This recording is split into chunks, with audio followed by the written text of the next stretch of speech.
to Houston. Welcome to Houston Real Estate Radio. I'm your host, Shannon Register, and every week we bring you news and information you can use on your next real estate transaction.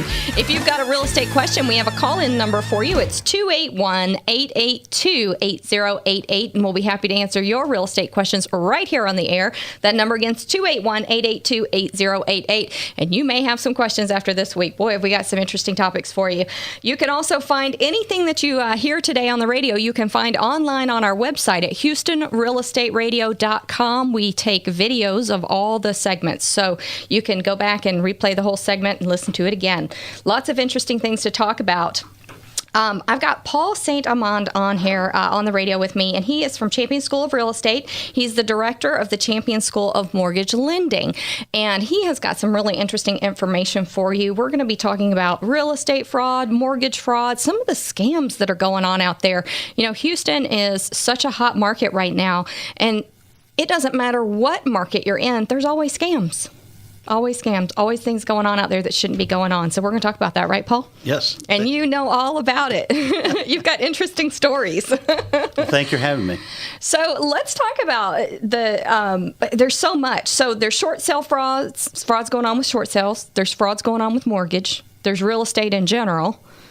There's rental frauds. There are frauds that we can't imagine. There's so many out there. Just the list is long. It took me a while to narrow it down to one or two that we want to talk about today. Wow. All right. So let's talk about the three types of foreclosure fraud, which are basically mortgage frauds, right? Correct. We call them foreclosure rescue fraud. Okay. Where people are behind in their payments. You know, they get that notice in the mail that this is the big one. They're going to start the foreclosure process. And they panic. And Consumers they panic. And they're looking for any way at all to get out from under. And really, there's three basic types of this type of fraud. One's called the title transfer or bailout that never quite works. But the scenario kind of basically they transfer title over to the fraudster with the idea that later, when they get back on their feet, they're going to buy the house back. And they do this at a real title company, right? Yes. Oh, yes. So it really looks legitimate to the consumer. It's got deeds, and you know, typically the homeowner has really no real estate background. There's never usually a realtor involved. They're reacting out of fear. They're trying to save their house. So they go to the title company and they sign the title transfer, thinking that once they get back on their feet and make their payments, they will get the title transferred back to them. And the con artist is really telling them, this is the only way we can make this work. I'll be making the payments for you. That way the lender will get off your back, and then when you're back on your feet, we're going to transfer it over. Of course, the terms of the transfer are such that there's no way the homeowner can do it. It's just it would just cost them too much to do it. And ultimately, they lose their home. And the terrible thing is, often they find out they've made this drastic mistake when the sheriff comes and evicts them. Oh, wow. Okay, what's the second one? The bait and switch? The old bait and switch rescue. Here they basically dupe the people into thinking that they're going to get acceptable terms. They're going to actually get a refinance, get some cash out of the house or whatever. And again, it works very similar to the first one. The terms are unbelievably tough to live with, and ultimately they lose their home. Wow. And they go to a title company and sign everything. And the title company isn't suspicious. No. Many times they just don't know. The thing about these fraud schemes that I've learned is they're very elaborate. The people that are behind them, the ringmaster or whoever's orchestrating everything, are very, very smart people.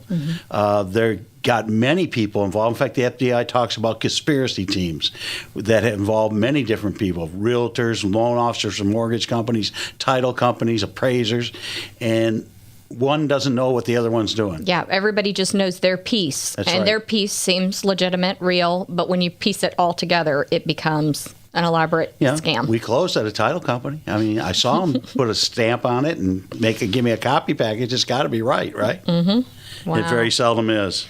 Good grief. Okay, and then the mortgage assistance relief.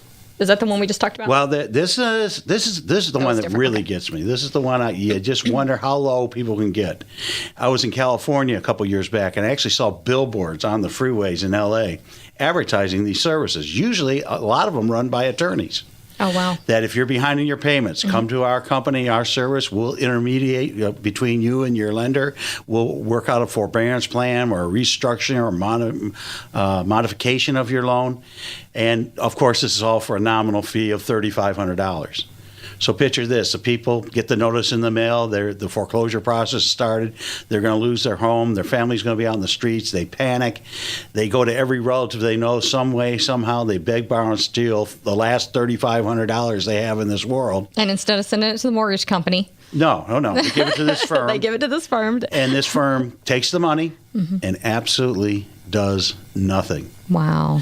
I have some personal experience of this. I'm a coach. There was a gentleman that actually one of my players' fathers ran one of these schemes. Oh, wow. And they usually set up a boiler room operation. They'll put ads. Was he an attorney? No. Okay. But they'll put in ads in local newspapers where high areas of foreclosure. Yeah. And run it like a telephone bank and just draw the people in that way. Now, this got so bad that Congress finally got involved, and actually the federal CFPB, the Consumer Financial Protection Bureau, put together the Mortgage Assistance Relief Services Rule. And basically this final rule, which just went into effect, I believe, in 2010. This is a law that went into effect? It's a regulation, yes, a law. Prohibits providers of these scam services from making false or misleading statements. A lot of times they would tell people we get 80% of them approved, or high percentage. Mandate that providers disclose certain information about what these services are, exactly what they're going to do.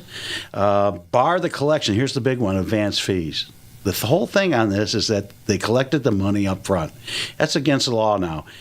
They can only collect the fees after they've provide a service, yes. Okay. And then they also have to keep records, and the other they have to keep records for 3 years, and prohibit anyone from providing any kind of assistance. And this is where the realtors get in, and they also do this on short sales. That if someone knew about this and didn't come forward, they could be in trouble as well. Okay. Wow, that's a lot of scams just to do with mortgages. Yes. I'm glad that the federal government is stepping in and doing something, a little something at least, to protect consumers. And the sad thing is that consumers, like you said, title companies weren't even catching this. Consumers are not going to be able to catch it. No. What would you recommend to people if they get the letter in the mail that they're being foreclosed on? What do you recommend? Because I know what I recommend. What do you recommend? Well, if the deal sounds too good to be true, it probably is too good to be true. One thing before, you never ever pay any upfront fees. That's just cardinal rule. Never pay. Don't send any kind of deed, quick claim deed, any mortgage document without having an attorney check it over. Well, and don't you want them to call their mortgage? I think that's the biggest problem. People don't call their lender.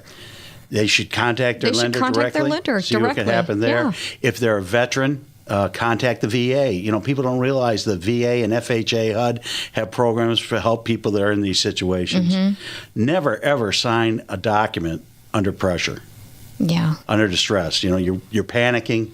And people are amazed. I tell them this. Mortgage companies don't want to get a loan back in foreclosure. No. The last thing they want. We're terrible at running REO departments, okay? Reselling, that's what realtors do. If there's any way at all that we can work things out and keep someone in the house, we're going to do it. The federal government's come together with some programs. But never, ever give money up front and under distress. It's really sad that consumers get caught in this, and I hope it doesn't make people out there not want to buy a house, because there are so many great things going on out there in the market, but there's always going to be fraud, and we want to educate consumers and tell them about it. We're going to be back later in the show to talk about short sale frauds, real estate frauds that are going on, just some of the other things. There's so much to know when you're buying real estate, and that's why you always want really good people on your team. A great realtor, great title company, lots of great folks on your team to help you, and a good lender as well. So we'll be right back with more after a word from our sponsors here on Houston Real Estate Radio, and we'll talk some more with Paul about some of the real estate schemes going on. Even have some interesting names. Flopping? Yeah. All right, we'll be right back.